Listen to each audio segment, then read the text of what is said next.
Thanks for joining us for this 8 o'clock digital update here on this Monday evening. We are live right now on our website as well as our app, Amazon Fire, Roku, YouTube, Twitter, and Facebook. Thank you for joining us on any of those platforms you're on right now. Jumping into some of the stories we're following today for you. A trial underway here in Chatham County nearly 6 years since a Savannah State University student was shot and killed sitting in her car outside her apartment. Her accused killers are facing a jury. Rebecca Foley was killed on Savannah's south side back in 2013.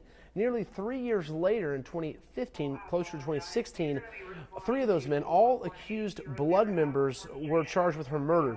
This is a complex trial that involves another murder and victim as well. Our Sean Evans has the story for us.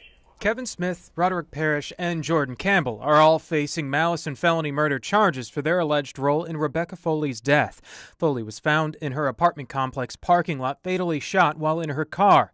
Also being tried are Henry Speaks and Shaquille Sanders, charged with the 2015 murder of James Pastures. Pastures was found shot to death outside an apartment on East 51st Street in Savannah. The trial actually started for the five men back in November of 2016, but it was stopped by the presiding judge because the attorney representing Kevin Smith wanted a statement his client made to police back in 2013 saying he bought a gun from Roderick Parrish removed from evidence. The significance of the gun was it later matched as the gun used to kill Rebecca Foley. The state appealed, and that appeal went to the Georgia Supreme Court, who returned a decision that the jury will hear the statement. The Foley and Pastures cases are being prosecuted together, and over the next 2 weeks, we expect to hear why in the opening statements and evidence as the trial moves forward. That was Sean Evans reporting there. We are told 60 jurors were interviewed today. 60 more will be interviewed tomorrow. We are expecting to hear testimony starting sometime on Wednesday. Here's something you can do this week if you're in Savannah. You can get an up-close and personal look at a piece of World War II history. One of only 12 B-17 bombers that can still fly today is here in Savannah. Our Ken Greiner could not pass up this opportunity and got a first-hand look. The B-17 bomber earned its name the Flying Fortress in all theaters of World War II, but it's mainly known for runs over Germany. For one former vet who flew in the B-17, it takes him back to a place he tries to put away. It brings back a lot of memories that I just soon forget.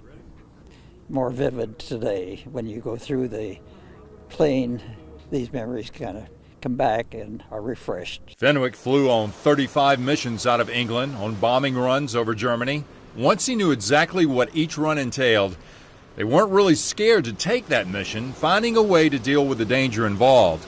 We're kind of immune to any trepidation or fear of going up the next day. You kind of figure that the next one could be your last, but you kind of adjusted your mind to it, and you're pretty much focused on what you had to do. And we are losing more than 370 World War II veterans a day. Gone are the individual stories they all lived out. One of the reasons why having this piece of history is so significant. We are flying it. We're operating it. It's not like it's in a museum to where you're never going to hear it, see it, smell it. And that's what we want to continue for years to come. So to be able to put your hands on this living piece of history, the Madras Maiden, is truly a unique experience. It's one of only 12 B-17s that is still in flyable condition. At the old Travis Field, Ken Greiner, WTOC News.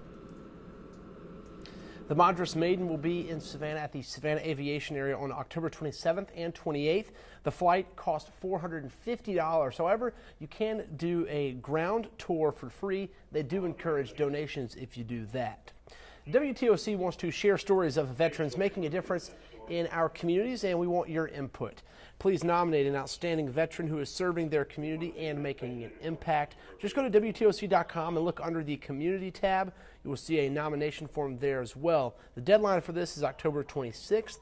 We will choose 7 veterans and then start telling their stories on November 5th.